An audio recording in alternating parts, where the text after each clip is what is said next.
शिक्षा और संस्कृति की आवाज जानी पहचानी उत्तराखंड मुक्त विश्वविद्यालय आपके लिए लेकर आया है 91.2 एफएम पर बदलते शहर की धड़कन हेलो हल्द्वानी। दोस्तों, इस समय हमारे स्टूडियो में मौजूद हैं उत्तराखंड मुक्त विश्वविद्यालय के समाज कार्य विभाग से डॉक्टर नीरजा सिंह, डॉक्टर कुशा सिंह, डॉक्टर अपराजिता उपाध्याय। और इनकी जो आज की जानकारी का विषय है वो है समाज कार्य एक परिचय, यानी कि समाज कार्य का जो पाठ्यक्रम है इसकी शुरुआत कैसे हुई और किस तरह से हुई और क्या कुछ इसका इतिहास रहा है, इस बारे में ये सारी बातचीत रहने वाली है।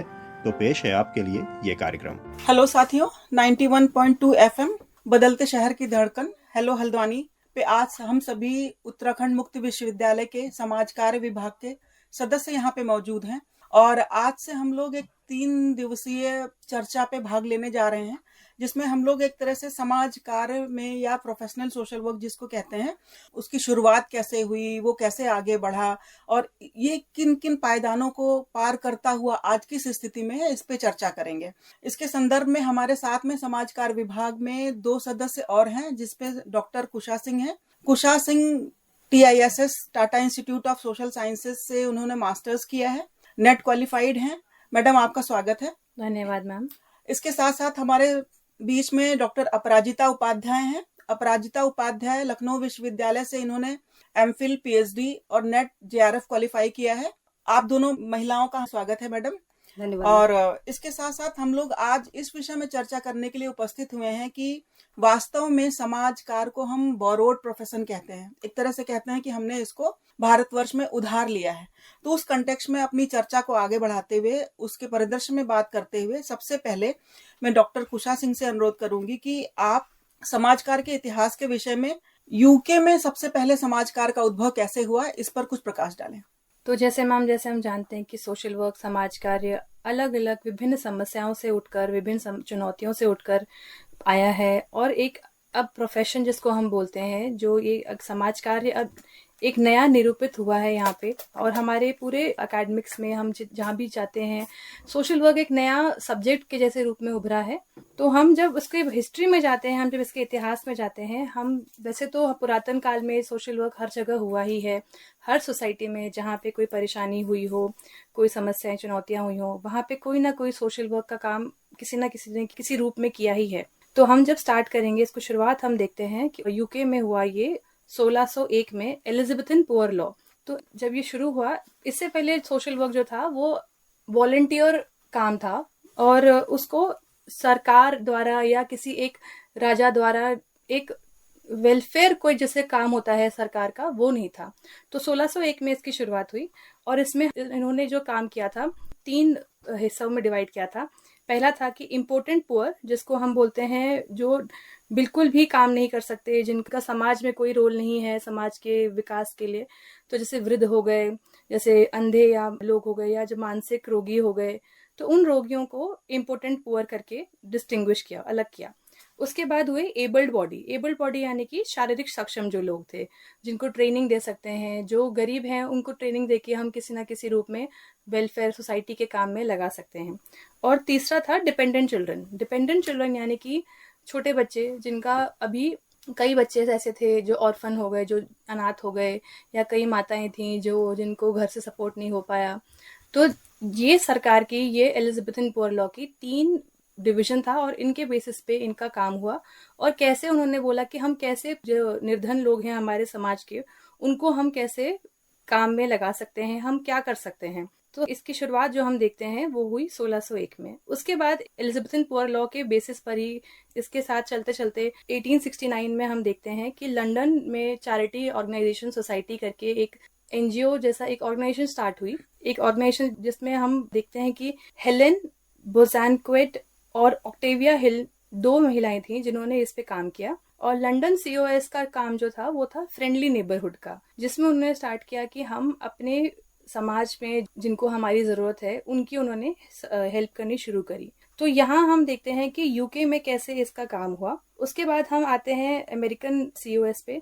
तो जैसे यूके में काम था, सिमिलर उसी से मिलता जुलता यूएस में भी काम हुआ। सेटलमेंट हाउसेस करके एक हमारा अभियान शुरू हुआ यूएस में, जहाँ पे ब्लैक कम्युनिटीज के लोग थे, जो वहाँ के पुअर गवर्नमेंट समाज के जो लोग थे, उन पे लोगों ने अपनी ऑर्गेनाइजेशन बनाई, सेटलमेंट हाउसेस बनाए और वहाँ काम किया। और जैसे लंदन सीओएस था, चैरिटी ऑर्गेनाइजेशन सोसाइटी, वैसा ही मिलता जुलता यूएस में भी हुआ, चैरिटी ऑर्गेनाइजेशन सोसाइटीज। तो हम जैसे देखते हैं कि यूके और यूएस में ऐसा हुआ, ये इसकी शुरुआत हुई है। अपने भारत में पुरातन काल से हम देखते आ रहे हैं कि हमारे यहाँ सोशल वर्क का बहुत रोल था। जब भी हम इतिहास उठा के देखते हैं, हम देखते हैं कि अकबर द ग्रेट, महान क्यों हम उसकी बात करते हैं, या हम मौर्यन एम्पायर में बात करते हैं, वाई डू वी कॉल, हम क्यों बोलते हैं कि अशोका द ग्रेट, अशोक महान क्यों बोलते हैं? क्योंकि उन्होंने अपने काल में कुछ अच्छे काम किए, सोशल जस्टिस का काम किया और न्याय का काम किया, जिससे कि हम उनको महान करार करते हैं। वैसे ही भारत में जब हम सोशल वर्क की बात करते हैं, पुरातन काल से तो हो ही रहा था, पर हम जब सोशल वर्क प्रोफेशन की बात करते हैं, जिसको हम बोलते हैं एक प्रोफेशन के रूप में जो आया, वो आया है 1936 में। सर दोराबजी टाटा स्कूल से ये शुरू हुआ। सर दोराबजी टाटा स्कूल मुंबई में 1936 में शुरू हुआ, जहाँ पे एक डिप्लोमा कोर्स चालू किया गया सिर्फ सोशल वर्क के लिए। ये एक बहुत छोटी सी शुरुआत थी सोशल वर्क की इंडिया में एज अ प्रोफेशन, जो मुंबई से शुरू हुई, और अब आते आते ये एक अच्छा प्रोफेशन बन चुका है। और हम देखते हैं कि कैसे भारत में अब social work as a profession एक बढ़िया मुकाम छू रहा है। धन्यवाद कुशा। जैसे कुशा ने बताया कि यूके यूएस में एक तरह से प्रोफेशनल सोशल वर्क या व्यावसायिक समाज कार्य की पृष्ठभूमि के बारे में हम उसको देख सकते हैं, लेकिन आगे जब हम बात करते हैं भारत की, तो भारत तो हमेशा से हमारी संस्कृति में जितने भी धर्म हैं, जितने भी जातियां हैं, उनमें सब में या हमारी संस्कृति में जो स्वैच्छिक सेवा है उसका भाव पनपता रहा है।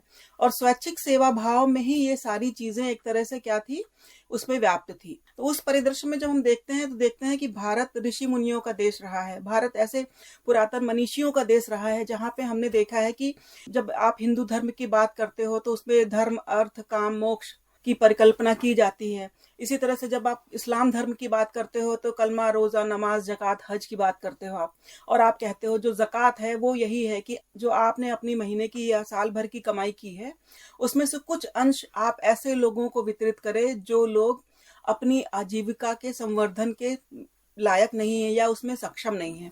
तो उस परिदृश्य में देखें तो भारत में भी ये सारी चीजें पुरातन काल से चलती रही हैं। लेकिन जब हम व्यावसायिक समाज कार्य की बात करते हैं तो कहीं ना कहीं हम भारतवासियों को बाहर विदेशी जो उद्भव हुआ समाज कार्य का, उसके ऊपर डिपेंडेंट होना पड़ता है। और इसके साथ साथ ही जब हम बात करते हैं कि व्यावसायिक समाज कार्य जब 1936 में sir Dorabji Tata graduate college में शुरू हुआ था, उसके बाद में काशी विद्यापीठ में, लखनऊ विश्वविद्यालय में, दिल्ली विश्वविद्यालय में, इसके साथ साथ में आज वर्तमान में लगभग 523 विश्वविद्यालय और डिग्री कॉलेजेस ऐसे हैं जहां पे स्नातक और स्नातकोत्तर स्तर पर समाज कार्य की पढ़ाई करी जा रही है। और अगर अब वर्तमान संदर्भ में देखते हैं तो समाज कार्य की प्रासंगिकता और बढ़ गई है। जब से हमारे समाज में सीएसआर का कॉन्सेप्ट आया है, तब से समाज कार्य की प्रासंगिकता और ज्यादा बढ़ गई है। लेकिन इस चर्चा को आगे बढ़ाते हुए अब मैं डॉक्टर अपराजिता उपाध्याय से इस विषय में चर्चा करना चाहूंगी कि समाज कार्य के नैतिक मूल्य क्या हैं, क्योंकि हम व्यवसायीकरण के आगे बढ़ गए हैं और हमने ये देखा है कि धरातल पर जब समाज कार्य का उद्भव हुआ था, उसके पश्चात धीरे धीरे उसका व्यवसायीकरण हुआ। तो आज के परिदृश्य में जब देखते हैं तो एक व्यवसायिक समाज कार्यकर्ता के लिए उसके अपनी जो कोर वैल्यूज हैं, कोड ऑफ एथिक्स हैं, प्रिंसिपल्स हैं, इन सब चीजों को, ये उनके अस्त्र शस्त्र हैं जिनको लेकर के वो फील्ड में या क्षेत्र में काम करता है। तो मुझे लगता है कि इन सब पे भी हमें चर्चा करनी चाहिए। अपराजिता, इस विषय में कुछ बताएं। समाज कार्य के कोर वैल्यू में 6 कोर वैल्यूज हैं, जिसमें सबसे पहले आता है सर्विस, सेवा। सेवा से यहाँ पे हम क्या समझते हैं, पहले इसको समझना होगा। सेवा का अर्थ ये होता है, जैसे पहले अगर थोड़ा सा मिसकॉन्सेप्शन में जाए तो सामाजिक सेवा को समाज कार्य समझा जाता था, लेकिन जो सामाजिक सेवा समाज कार्य इसलिए नहीं था क्योंकि जब हम कोई सामाजिक सेवा कर रहे हैं तो उसमें एक वॉलंटियर एस्पेक्ट है, उसमें वो शैक्षिक क्रिया है। और जबकि हमारा जो समाज कार्य है ये एक स्वैच्छिक क्रिया नहीं है, ये एक पेड सर्विस है, इसमें भुगतान की अवधारणा निहित होती है। तो जब हम सेवा की बात कर रहे हैं तो कहीं ना कहीं हम एक पावर टू एम्पावर के अप्रोच को सामने ला रहे हैं कि कोई व्यक्ति है, वो उसके पास जो पावर है, और एम्पावर का मतलब ये होता है कि जब वो व्यक्ति निर्णय लेने की क्षमता को क्या करता है, उसके अंदर निर्णय लेने की क्षमता हो, डिसीजन मेकर हो, है ना। तो यहाँ पे सर्विस का सेंस ये है कि हम एक ऐसे प्रक्रिया की बात कर रहे हैं जिसमें कि संपर्क प्रक्रिया है, सहायक प्रक्रिया है, और आपका सामर्थ्य दाता इनेबलिंग प्रोसेस की बात कर रहे हैं। सेकंड, इसका जो कोर वैल्यू है वो सोशल जस्टिस पे बात करती है। सोशल जस्टिस जुड़ा हुआ है, जैसे एक मानवाधिकार के को थोड़ा सा समझा जाए तो सामाजिक न्याय उसके अंतर्गत निहित है। हम जैसे कोई रोगी है, कोई कैदी है, कोई कितना भी निराश्रित है, तो सबका अपना एक सेल्फ रिस्पेक्ट होता है, सबका अपना एक आत्मसम्मान का जो एक होता है, डिग्निटी एंड वर्थ, इसकी सुरक्षा होनी चाहिए। और जब सोशल जस्टिस की बात करते हैं तो ऐसे अराजक विषय है ना, और ऐसा नहीं कि बस जस्टिस एक पॉलिटिकल लेवल पे चाहिए या सोशल लेवल पे चाहिए, कभी कभी मेंटल लेवल पे भी जस्टिस, जैसे कोई ऐसा इंसिडेंट हो जिससे कि मानसिक रूप से व्यक्ति बहुत तनाव से क्या हुआ गुजरा, जैसे मणिपुर का एक घटना बहुत हृदय विदारक था, जिससे कि जिन पे वो गुजरी घटनाएं, वो अभी भी, या ये भी कह सकते हैं कि काफी लाइफ टाइम तक एक मानसिक स्ट्रेस से वो क्या होंगे, गुजरेंगे। वहां पे भी हम जस्टिस का एस्पेक्ट, उनकी काउंसलिंग करना, ये समाज कार्य हमारा जो विषय है, ये अपने आप में एक बहुत बड़ा कैनवास के साथ है, एक बहुत बड़े एस्पेक्ट के साथ है, क्योंकि हम सिर्फ पेड सर्विस के बिहाफ में नहीं बात करते, हम किसी भी व्यक्ति के social, cultural, spiritual, mental, financial, हम हर तरह के इनेबलिंग की बात करते हैं। नेक्स्ट इसमें है डिग्निटी एंड वर्थ। जैसा मैंने पहले कहा कि हर एक व्यक्ति आत्मसम्मान के साथ जीने का अधिकार है। अगर वो वर्क प्लेस पे है, वर्क प्लेस पे उसको अगर ऐसी वार्ता की जा रही है जो कि उसको हृदय छेदी हो, तो वो भी क्या है, उसके साथ एक तरह का अन्याय है। अगला है इंटीग्रिटी। इंटीग्रिटी में जैसे मैंने थोड़ी देर पहले कहा कि हमारा समाज कार्य सामाजिक, आर्थिक, राजनीतिक और सांस्कृतिक, आध्यात्मिक हर आयाम को क्या करता है, परिपूर्ण करने का प्रयास करता है। नेक्स्ट है importance of human relationship. Human relationship का मतलब ये हुआ कि हम यहाँ पे समाज कार्य को द्विमुखी दृष्टिकोण से देखते हैं। द्विमुखी दृष्टिकोण का अर्थ ये हुआ कि एक और हम बिहेवियर मॉडिफिकेशन की बात करते हैं, दूसरी ओर हम एनवायरमेंटल मॉडिफिकेशन की बात करते हैं।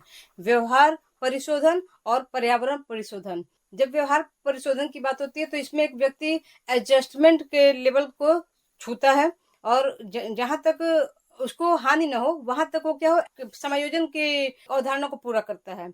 लेकिन जब उस व्यक्ति के जीवन पर या उस व्यक्ति के आत्मसम्मान पर बात आए तो वहां से फिर क्या होता है, इन्वायरमेंटल मॉडिफिकेशन का कॉन्सेप्ट शुरू होता है, पर्यावरण अशोधन का कॉन्सेप्ट शुरू होता है। जैसे एक छोटे से एग्जाम्पल से समझ सकते हैं, कोई व्यक्ति है मानसिक तनाव से गुजर रहा है, और सपोज वो रिहेबिलिटेट होकर समाज की मुख्य धारा से उसको पुनः जोड़ दिया गया, लेकिन समाज उसको एक्सेप्ट नहीं कर रहा है। तो जब समाज उसको एक्सेप्ट नहीं कर रहा है तो क्या होता है, यहाँ पे हमारी आवश्यकता हो जाती है चेंज इन एनवायरमेंट, है ना। पर्यावरण अशोधन की हम बात करते हैं कि हमें समाज के लोगों को भी फिर जागरूक करना होगा कि वह व्यक्ति दोबारा समाज की मुख्य धारा से, शहर से जुड़ सके। अब इसके कोर वैल्यूज के साथ साथ कोड ऑफ एथिक्स की, जैसा मैंने मैम ने कहा, कोड ऑफ एथिक्स का मतलब होता है आचार संहिता। आचार संहिता का अर्थ क्या होता है, हमारा जो आचरण है, हम उस आचरण को एक नियमबद्ध तरीके से क्या करें, पूर्ण करें। ये आचार संहिता का सबसे पहला मतलब मानदंड है। इसके अंतर्गत सबसे पहला आता है जैसे सेवार्थी के साथ, तो सेवार्थी वह है जो कि प्रॉब्लम से जुड़ा हुआ है ना। हम व्यक्ति और सेवार्थी में अंतर स्पष्ट करना चाहेंगे। एक पर्सन वो होता है जो कि महिला, पुरुष, बच्चा, कुछ भी हो सकता है, लेकिन जब हम क्लाइंट की बात करते हैं, सेवार्थी की बात करते हैं, तो a person who is associated with the problem, एक ऐसा व्यक्ति जो किसी न किसी समस्या से ग्रसित है। तो यहाँ पे सेवार्थी के साथ हम जब आचार संहिता की बात कर रहे हैं तो इसका मतलब ये है कि जो सेवार्थी है उसकी बातों को हमें गोपनीय रखना है। दूसरा है साथी, हमारे जो कलीग्स हैं, हमारा एक उनके प्रति भी क्या होता है, उत्तरदायित्व होता है ना। तीसरा है समुदाय, जिस समुदाय के साथ हम काम कर रहे हैं उस समुदाय को हम हेय दृष्टि से न देखें। उस समुदाय के साथ हमको एक पार्टिसिपेटरी अप्रोच के साथ काम करना पड़ेगा, सहभागिता के साथ काम करना पड़ेगा, ताकि वो भी हमसे आके स्वयं जुड़े। और चौथा है समाज कार्य व्यवसाय। हम जब समाज कार्य व्यवसाय की बात करते हैं तो हमारे दायरे कुछ जगह पे सीमित है, हम एक रूल रेगुलेशन के तहत बंधे हुए हैं। हम अगर कोई सेवार्थी अपनी बात बता रहा है, जैसे कि एक प्रोसेस होता है कैथारसिस। अगर कोई ऐसे आम व्यक्ति दूसरे व्यक्ति से अपनी प्रॉब्लम को शेयर कर रहा है, वो एक समस्या का संचारण कहेंगे। लेकिन अगर समाज कार्यकर्ता से जब सेवार्थी का जो भी वार्तालाप होता है, इस प्रोसेस को हम कैथारसिस कहते हैं। तो ये गोपनीयता के बिंदु पर ही ये परिपूर्ण होती है। नेक्स्ट है संस्था के साथ। जिस संस्था के साथ हम काम कर रहे हैं, उस संस्था के नियम और उसकी कार्यरीतियों को फॉलो करना, ये समाज कार्यकर्ता का क्या है, कर्तव्य है। समाज के साथ, जैसे मैंने थोड़ी देर पहले कहा कि हम सेवार्थी में जितना चेंज लाएंगे, उतना ही हमको अवेयर समाज को भी करना होगा। क्योंकि जो मेरा सेवार्थी है, जब वो ठीक होकर समाज की मुख्य धारा से जुड़ता है, तो जब वो जुड़ता है तो समाज उसको हैप्पीली एक्सेप्ट करे। और दर्शन के बिहाफ में अगर देखा जाए तो एक सिंपल सा मानवतावादी दृष्टिकोण की बात करते हैं। मानवतावादी दृष्टिकोण का अर्थ ये होता है कि हम सबसे पहले ये समझे कि अगला भी क्या है, मानव है ना। हम उसके साथ, उसके मानव धर्म का सम्मान करते हुए उसके साथ एक मानवतावादी एस्पेक्ट से काम करें। धन्यवाद अपराजिता। जैसे आपने बहुत सुंदर शब्दों में इन शब्दों की व्याख्या की कि हमारे समाज कार्य के जो कोर वैल्यूज हैं या कोड ऑफ एथिक्स हैं, ये क्या क्या हैं। लेकिन कई बार मन में ये प्रश्न आता है कि जब हम भारतीय संदर्भ में इन सब चीजों पे चर्चा करते हैं या फिर सेवार्थी के साथ अपनी उसकी समस्याओं के निरूपण के रूप में अपने आप को अग्रसर करते हैं या आगे काम करते हैं, तो कई बार हमारे सामने यह भी प्रश्न उठता है कि क्या ये कोर वैल्यूज जो हैं वो एप्लीकेबल है कि नहीं है। कई बार ऐसे प्रश्न भी उठते हैं कि सेवार्थी आपकी सेवाओं को लेने के लिए तत्पर है कि नहीं है। क्या वो समाज कार्य की जो व्यवसायीकरण है उसकी प्रासंगिकता को समझता है। इस संदर्भ में अपने कुछ विचार व्यक्त करें। इसके संदर्भ में मेरा विचार तो यही होगा कि आज समाज कार्य की जो प्रासंगिकता है वो काफी बढ़ चुकी है। जैसे कि कुछ समय पहले दिल्ली में किसी स्कूल में ऐसे घटना हुआ था कि किसी बच्चे ने स्कूल में हत्याकांड ऐसे था। उसमें स्कूल सोशल वर्कर की भूमिका, हाँ, वो बहुत इम्पोर्टेंट है। और जैसे medical social worker, psychiatric social worker, correctional में अपराधियों के साथ, जो कैदियों के साथ उनके मानवाधिकार की बात करने के लिए करेक्शनल सोशल वर्कर, तो मैं समझती हूँ। और जैसे लेबर में जैसे लेबर ऑफिसर, और एचआर के संदर्भ में, और रूरल डेवलपमेंट के समय कम्युनिटी ऑर्गेनाइजर, तो मैं समझती हूँ कि समाज कार्य की प्रासंगिकता पहले भी थी और आज भी है, और आने वाले समय में ये और बढ़ने वाली है। इसका कारण ये है कि हमारे समाज में आज अगर डेटा के उठा कर देखिए तो बहुत ऐसे लोग हैं जो अवसाद, किसी न किसी प्रकार से अवसाद या तनाव से गुजर रहे हैं। और यहाँ पे समाज कार्य की भूमिका अपने आप में क्या हो जाती है, बढ़ जाती है। और इसमें एक चीज ये भी कहना चाहूंगी कि जैसे स्कूल सोशल वर्कर, ये एक लिंक की तरह काम करता है, पेरेंट्स के साथ भी, स्कूल के स्टाफ के साथ भी, और उस बच्चे के साथ भी।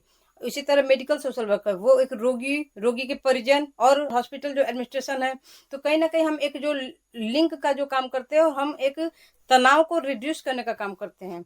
तो ये मुझे ऐसा लगता है कि समाज कार्य का जो विषय है, ये विषय बहुत प्रैक्टिस रूप से इतना अप्रोचेबल है और इतना फैसिलिटेट करता है इस चीज को। हम एक फैसिलिटेटर की भूमिका को क्या करते हैं, पूरी करते हैं। हाँ, बहुत सुंदर कहा आपने। और कई बार मुझे ऐसा लगता है कि अगर हम साधारण शब्दों में या सिंपल वर्ड्स में समाज कार्य को डिफाइन करना चाहें और इसको स्कोप को डिफाइन करना चाहें, तो मेरा ये मानना है कि मुझे लगता है कि समाज लोगों से मिलके बनता है। क्योंकि व्यक्ति जहाँ रहता है, समुदाय में रहता है, समाज में रहता है, तो व्यक्ति आपस में इंटरेक्शन करते हैं, एक दूसरे का सहयोग करते हैं, एक दूसरे के पार्टिसिपेशन से ही काम आगे बढ़ता है। तो जहाँ पे लोग हैं वहां पे कई ना कई तरह की, कई बार ऐसा होता है समस्याएं उत्पन्न होती हैं, और जहाँ पे समस्याएं उत्पन्न होती हैं वहां पे समाज कार्य करता है। तो आप इसको इस रूप में भी समझ सकते हैं कि समाज का जो हमारा ढांचा है, जब वो गड़बड़ाने लगता है, जब लोगों के अंतर्वैयक्तिक संबंधों में कुछ विदेश होने लगता है, जब हम एक दूसरे से बात करने में झिझक करते हैं, जब हमको कई बार हमारी लाइफ स्टाइल रिलेटेड प्रॉब्लम्स हो जाती हैं, जब हमें ऐसी वास्तविकताओं के बारे में नहीं पता होता है, कि हमें इन्फॉर्मेशन नहीं होती है, तो वहां पे सामाजिक कार्यकर्ता काम करता है। तो सामाजिक कार्यकर्ता को काम करने के लिए अगर हम भारतीय परिदृश्य में देखते हैं, तो जो छाते की तरह काम करता है वो है हमारी एजेंसीज। तो एजेंसीज को अगर आप उठा के देखते हैं, तो चाहे वो एमएनसी हो, चाहे समाज कल्याण विभाग हो, चाहे स्कूल हो, चाहे हॉस्पिटल हो, चाहे एचआर फील्ड हो, चाहे लेबर वेलफेयर हो, फैक्ट्रीज हो, विश्वविद्यालय हो, तो समाज का ऐसा कोई भी तबका नहीं है जिसके ऊपर समाज कार्य अपने काम को नहीं कर सकता है या अपनी सेवाओं को नहीं दे सकता है। तो जब हम सिविल सोसाइटी की बात करते हैं तो सिविल सोसाइटी की स्किल इन्हेंसमेंट में, इसके साथ साथ में उनके प्रॉपर पार्टिसिपेशन में, उनको अच्छा प्रभुत्व संपन्न और सुरक्षित जीवन देने में सामाजिक कार्यकर्ता की भूमिका बहुत अधिक महत्वपूर्ण हो जाती है। सामाजिक कार्यकर्ता हमेशा से ही सिंपैथी पे काम नहीं करता है, वो एम्पैथी पे काम करता है। तो एम्पैथी पे काम करने का ही ये प्रभाव होता है कि एक तरह से सामाजिक कार्यकर्ता जो दो तरह से काम करता है, जिसमें पहला तो यह है कि व्यक्ति, जैसे अभी अपराजिता ने कहा कि या तो व्यक्ति समस्याग्रस्त है या फिर उसके वातावरण में किसी तरह की समस्या है। तो समाजकार जो है या सामाजिक कार्यकर्ता दो तरह से काम करता है कि व्यक्ति की समस्याओं को समझने का प्रयास करता है, इसके साथ साथ यह भी समझने का प्रयास करता है कि आसपास का जो वातावरण है उसमें किस तरह की समस्याएं हैं जिसकी वजह से उस व्यक्ति का, उस समूह का, उस समुदाय का सर्वांगीण विकास नहीं हो पा रहा है। और इसमें एक सार्थक पथ प्रदर्शक के रूप में सामाजिक कार्यकर्ता अपनी भूमिकाओं का निर्वहन करता है।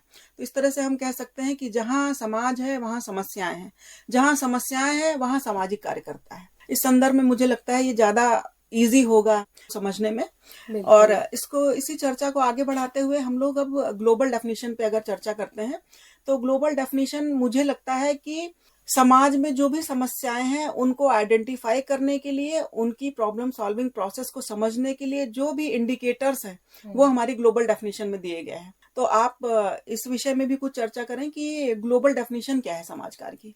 जी बिल्कुल। समाज कार्य के ग्लोबल डेफिनेशन से पहले मैं एक चीज बताना चाहूंगी, जो हम लोग पहले पढ़ते थे तो जैसे क्लार्क और विटमर, तो क्लार्क ने समाज कार्य के नीड पे ज्यादा फोकस किया था कि समाज की जो आवश्यकताएं हैं, भौतिक आवश्यकताएं, अपूर्ण आवश्यकताएं, अद्भुत आवश्यकताएं, लेकिन विटमर ने उसी चीज को कार्य से ज्यादा फोकस किया था कि समाज कार्य मतलब प्रॉब्लम पे ज्यादा काम करता है और किस तरह से काम करता है, ये विटमर का था।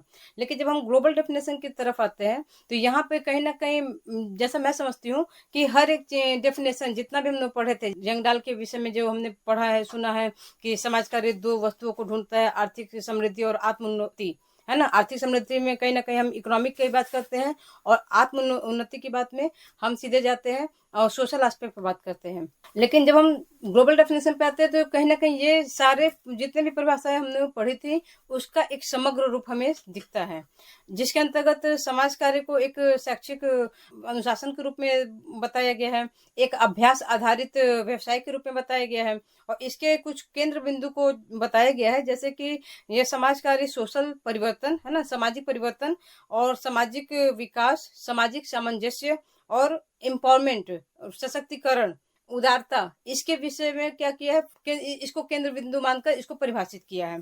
इसी के तहत मानवाधिकार, डाइवर्सिटी, विभिन्नता और एक प्रैक्टिस बेस्ड अप्रोच, इंटीग्रिटी की बात इस ग्लोबल डेफिनेशन में की गई है।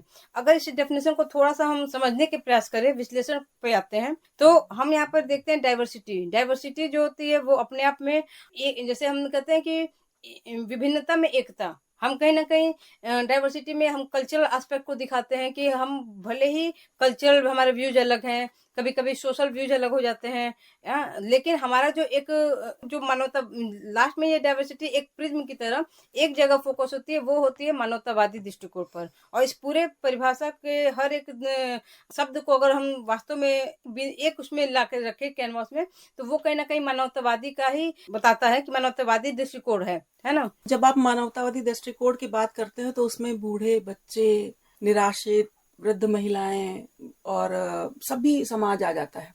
तो जब सभी समाज की बात करते हैं तो ये ग्लोबल डेफिनेशन एक तरह से सबको टारगेट करती है कि व्यक्ति जो है वो किसी भी रूप में हो सकता है, चाहे वो बच्चा हो, वृद्ध हो, जवान हो या निराश्रित हो, कोई भी हो जो समाज के अंग है, महत्वपूर्ण अंग है। उस संदर्भ में या फिर महिला सशक्तिकरण की बात करते हैं तो महिला सशक्तिकरण को भी बहुत अच्छे से डिफाइन किया गया है ग्लोबल डेफिनेशन में। और इस डेफिनेशन में एक तरह से ये भी बताने का प्रयास किया गया है कि सार्वभौमिक रूप से सामाजिक कार्यकर्ता एक व्यक्ति के सर्वांगीण विकास की बात करता है। तो सर्वांगीण विकास से तात्पर्य यह है कि वो व्यक्ति या वो समाज जो किसी तरह की समस्या से ग्रस्त है उसमें ऐसी एबिलिटीज को डालना, ऐसे एक तरह से समाज कार्य की जो टेक्निक्स हैं, जो प्रिंसिपल्स हैं, मेथड्स हैं, उनका प्रयोग करते हुए ऐसे लोगों को जो समस्याग्रस्त हैं उनकी समस्याओं के निराकरण में सहभागिता के माध्यम से उनको इस तरह से सशक्त बनाए ताकि भविष्य में जब भी उनके समक्ष कोई समस्या आए तो उसका समाधान वो खुद कर सके। इसीलिए हम सोशल वर्क को प्रोफेशनल सोशल वर्क कहते हैं। प्रोफेशनल सोशल वर्क का कॉन्सेप्ट ही यही है कि आपने यदि किसी व्यक्ति की एक बार समस्या का समाधान कर दिया तो कभी भविष्य में जब व्यक्ति को आप इस तरह से उसका विकास करते हैं, उसके विकास में सहभागी होते हैं, उसका ज्ञानवर्धन करते हैं, मार्गदर्शक होते हैं, पथ प्रदर्शक होते हैं, कि ताकि भविष्य में जब उस तरह की किसी समस्याओं का सामना उस व्यक्ति को करना पड़े तो वो सेल्फ सफिशिएंट हो, अपनी समस्याओं का निराकरण खुद कर सके। और निराकरण करने के संदर्भ में जब बात आती है तो समस्याओं का स्वरूप भी समय समय पे बदलता रहता है। तो जहां समाज का स्वरूप बदल रहा है वहां समस्याओं का स्वरूप बदल रहा है। जब समस्याओं का स्वरूप बदल रहा है तो धीरे धीरे सामाजिक कार्यकर्ता ने भी अपनी स्किल्स को इनहैंस किया है, अपनी निपुणताओं को आगे बढ़ाया है, ताकि समाज के इस जो परिवर्तित होते हुए परिदृश्य है उसमें अपनी सहभागिता कर सके। इस तरह से सामाजिक कार्य जो व्यवसाय है ये बहुत ही नोबेल प्रोफेशन है, और नोबेल प्रोफेशन हो इसलिए कहा जाता है क्योंकि ये व्यक्ति के सर्वांगीण विकास की बात करता है और समाज के सभी वर्ग को साथ लेकर चलने की बात करता है। इसलिए जो ग्लोबल डेफिनेशन है ये एक तरह से मुझे लगता है कि संपूर्ण है, किसी व्यक्ति के विकास में एक पथ प्रदर्शक के रूप में काम करती है। और इसी सारी बातों को जो हमने आज चर्चा की है उसी संदर्भ में अगली जो श्रृंखला होगी हमारी उसमें हम लोग आगे समाज कार्य का कैसे विकास हुआ, क्या क्या उसकी और स्किल्स हैं जिनको एक सामाजिक कार्यकर्ता प्रयोग में लाता है, इन विषय पे भी चर्चा करेंगे। और आज की ये चर्चा यहीं समाप्त करते हैं। सभी लिसनर्स का बहुत बहुत धन्यवाद।